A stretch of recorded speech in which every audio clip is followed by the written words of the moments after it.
पहला अधिकार परमेश्वर से प्राप्त करने का अधिकार हमको मिला है। दूसरा अधिकार परमेश्वर के द्वारा रोकने तोड़ने का अधिकार हमको मिला है। आज के लिए परमेश्वर का वचन का विषय है एक विश्वासी का अधिकार। यूहन्ना सुसमाचार 1 अध्याय 1 से लेकर 14 पद तक। 12 पद बहुत महत्वपूर्ण है। 12 पद क्या बताता है? परंतु जितनों ने उसे ग्रहण किया, परमेश्वर ने उसे परमेश्वर का संतान होने का अधिकार दिया। प्रभु यीशु को ग्रहण करने का मतलब क्या है? जिन लोगों ने प्रभु यीशु को मेरा मुक्तिदाता, मेरा उद्धारकर्ता, जीवन देने वाला, ज्योति, सृष्टिकर्ता बोलकर प्रभु यीशु को स्वीकार किया और उसके वचन के आधार पर जीवन जीने के लिए शुरू करता है ना, उसे अधिकार प्राप्त होता है। परमेश्वर ने उसको अधिकार देके रखा है। मैंने तुझे अधिकार दिया। क्या अधिकार? परमेश्वर का संतान होने का अधिकार। मतलब परमेश्वर के बेटी, परमेश्वर का बेटा होने का अधिकार परमेश्वर ने दिया। तो परमेश्वर से प्राप्त करने का अधिकार सबको ये अधिकार नहीं है। सब कोई परमेश्वर से मांग नहीं सकता है।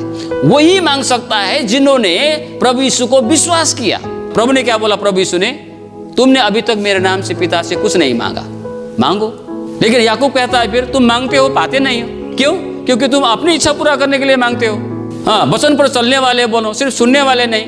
हम जब उसके वचन पर चलेंगे तो पिता से हम मांगते हैं, पिता हमको वो देता है। तो पिता ने पहला अधिकार क्या है? हमें एक पुत्र, एक पुत्री होने का अधिकार देकर रखा है। इसका मतलब है पिता से पाने का अधिकार हमको प्रभु ने देके रखा है। इसलिए हम लोग जब वचन में चलते हैं, प्रभु से हम मांग सकते हैं। प्रभु ने बोला मांगो, मांगो तो तुम्हें दिया जाएगा, मांगो। हालेलुया। तो हमें एक अधिकार मिला है कि पिता से पाने का। पहला अधिकार परमेश्वर से प्राप्त करने का अधिकार हमको मिला है। दूसरा अधिकार परमेश्वर के द्वारा रोकने तोड़ने का अधिकार हमको मिला है।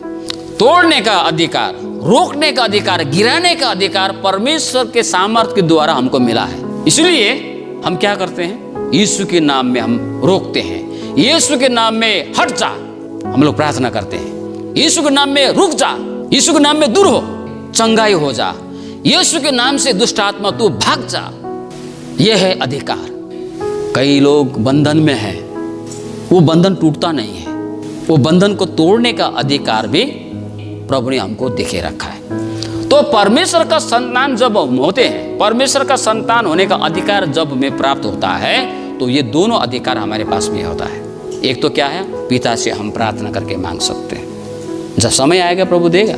दूसरा जो है तोड़ने का अधिकार है, रोकने का अधिकार है, डांटने का अधिकार है, हटाने का अधिकार है, गिराने का अधिकार है। अधिकार मिला तो उसको प्रयोग करें। अधिकार हमको मिला है, उस अधिकार का कभी आपने प्रयोग किया है क्या? कभी विश्वास के साथ में आपने प्रार्थना किया? विश्वास के साथ में कभी किसी के लिए आपने प्रार्थना की है? तो पहले तो जो कुछ परमेश्वर का है, हमारा है, इसके लिए प्राप्त करने का अधिकार परमेश्वर, जब हम उसकी आज्ञा के मुताबिक चलते हैं, प्रभु हमें देता है। दूसरी अधिकार, यीशु के नाम में जो अधिकार हमको मिला है, तोड़ने का, रोकने का, गिराने का, डांटने का, ये सब अधिकार भी हमको मिला है। तो इसलिए अपने अधिकार को हमें पहचाननी चाहिए। प्रभु छोटे से वचन में आशीष दे।